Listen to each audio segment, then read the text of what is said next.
Hello, আসসালামু আলাইকুম বন্ধুরা, কেমন আছেন? Welcome to Sumi's blog.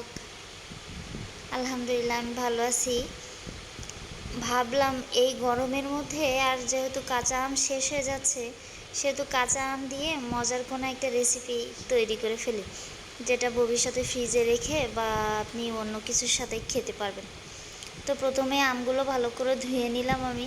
তারপরে আমের ভিতরে হালকা একটু লবণ দিয়ে পর্যাপ্ত পরিমাণে পানি দিয়ে একটা পাতিলের ভিতরে আমগুলো দিলাম সিদ্ধ করার জন্য। তো আমগুলো মোটামুটি সিদ্ধ হয়ে গেছে। এখন আমি আমগুলো নামাই নিব। নামিয়ে চুলা থেকে নামিয়ে আমগুলোকে আগে ঠান্ডা করতে হবে। আমগুলা সম্ভবত 8 থেকে 10 মিনিট মতো সময় নিয়ে আমি সিদ্ধ করেছি।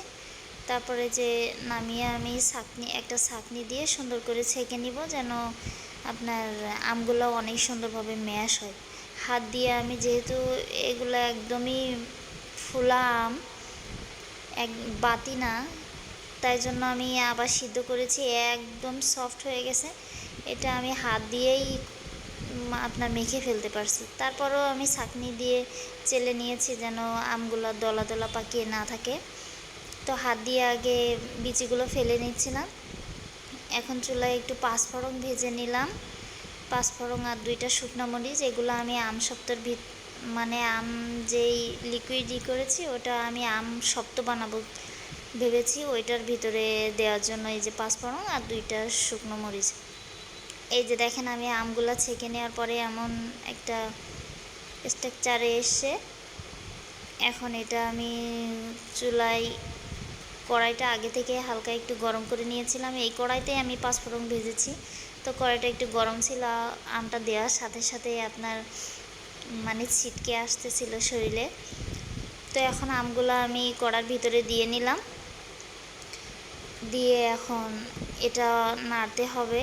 আমার আম্মু যেহেতু ডায়াবেটিসের রুগী, সেহেতু আমায় চিনি এইখানে না দিলেই ভালো হতো।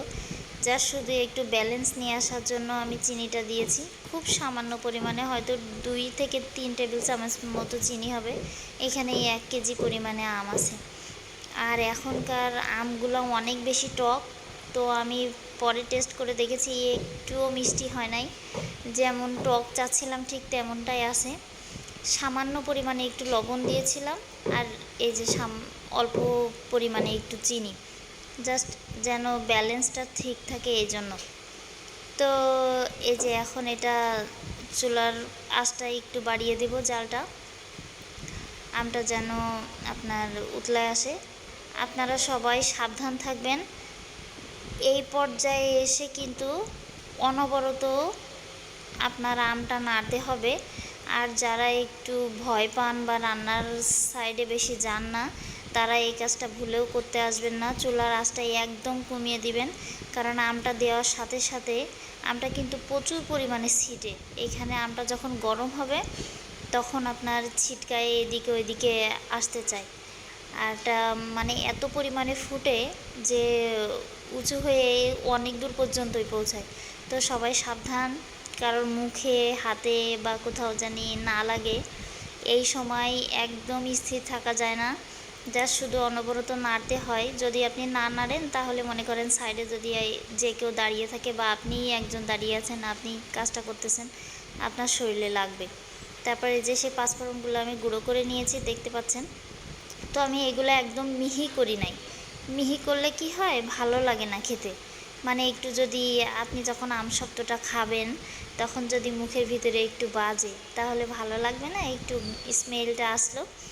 এই জন্য আমি এগুলো একদম ফুল মিহি করি নাই। আর হালকা একটু মরিচে দিয়েছি যেন খেতে আমার আম্মুর ভালো লাগে।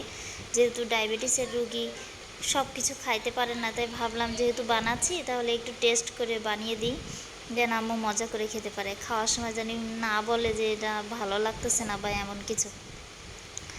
তো এই যে পাঁচফোড়ন আর মরিচটা যেটা আমি বেটে রেখেছিলাম, আমি মিহি করে বাটি নাই, সেটা দেখেই আপনারা বুঝতে পারতেছেন। এই যে একটু চাপা চাপা রেখেছি যেন এগুলা পরবর্তীতে খাওয়ার সময় বাজে মুখে, তাহলে স্মেলটা ভালো আসবে বা খেতেও ভালো লাগে, মনে হবে জানি কিছু একটা দেয়া। আর আমি পরিমাণটা আসলে কমও দিই নাই, মোটামুটি ভালোই পরিমাণে দিয়েছি। এই যে দেখতে পাচ্ছেন, মানে প্রত্যেকটা বাইটে বাইটেই আপনি পাবেন এমন আর কি। তো এই যে পাঁচফোড়নটা ওটার মধ্যে দিয়ে, মানে আমটা বেশ কিছু সময় আমি জ্বালিয়েছিলাম, যখন দেখলাম হালকা একটু স্ট্রাকচারটা ঘন হয়ে আসতেছে, তখন আমি পাঁচফোড়নগুলো ওর ভিতরে দিয়ে দিলাম, দিয়ে এখন নাড়াচ্ছি। এই নাড়ানোটা থামানোই যাবে না। দেখতেছেন আপনারা কত বড় বড় ফোঁট উঠছে, একদম খেজুরের গুড় জ্বালাইলে যেমন ফোঁট উঠে ওই রকমই বড় বড় ফোঁট উঠতেছে। কপাল ভালো, আল্লাহ বাঁচাইছে যে আমার শরীরে লাগে নাই। আমি অনবরতই নাড়তেছিলাম, একটা মিনিটের জন্য বা মানে 10টা সেকেন্ডের জন্য হাতটাই একটা জায়গায় রাখতে পারি নাই, কারণ এই যে শরীরে লাগার ভয়ে আমি মানে অনবরতই নাড়তেছিলাম। দেখেন আমার হাত একদমই থেমে নাই, আমি সব সময় এটা নাড়ার উপরেই আছি। যারা নাড়তে পারবেন না তারা দয়া করে অন্য কাউকে দিবেন এই দায়িত্বটা, কারণ যদি আপনি এটা অনবরত না নাড়েন তা না হলে আপনার শরীরে লাগবে। তো এটা সব সময় এরকম নাড়ানোর উপরেই থাকতে হবে। নাড়াতে নাড়াতে দেখবেন যে এক সময় জিনিসটা ঘন হয়ে আসতেছে। যখন একদম ঘন হয়ে আসবে তখনও আপনারা বুঝতে পারবেন। এই যে দেখেন আমার স্ট্রাকচারটা অনেকটা মানে এই রকমভাবে একটু ঠিক যখন হয়ে আসবে না, তখন আপনি নিজেই বুঝতে পারবেন যে এটা আসলে হয়ে এসেছে। তারপরে যে আমি একটা প্লেটে পাতলা করে নামিয়ে নিলাম, একদম সরু করে আমি প্লেটে একটু সরিষার তেল দিয়ে আপনার ব্রাশ করে নিয়েছিলাম, যেন আমটা পরবর্তীতে উঠানোর সময় কোনো প্রবলেম না হয়। তো আমটা এইখানে আমি ভেবেছি অর্ধেকটা শুকাবো আর অর্ধেকটা আপনার জেলি হিসাবে রেখে দিব। আম্মু কোনো কিছুর সাথে খেলো বা যদি ভালো লাগে তাহলে খাবে। তো আজ এ পর্যন্তই, পরে আপনাদের দেখাবো পরবর্তী ভিডিওতে কেমন হয়। ভালো থাকবেন আপনারা সবাই, আমার জন্য দোয়া করবেন, আর বেশি বেশি করে লাইক আর শেয়ার করে দিবেন। দোয়া করি আপনারা সবাই ভালো থাকেন। আলহামদুলিল্লাহ। তো এই যে আমার আম সপ্তর ফাইনাল লুক। আল্লাহ হাফেজ, থ্যাংক ইউ ফর ওয়াচিং।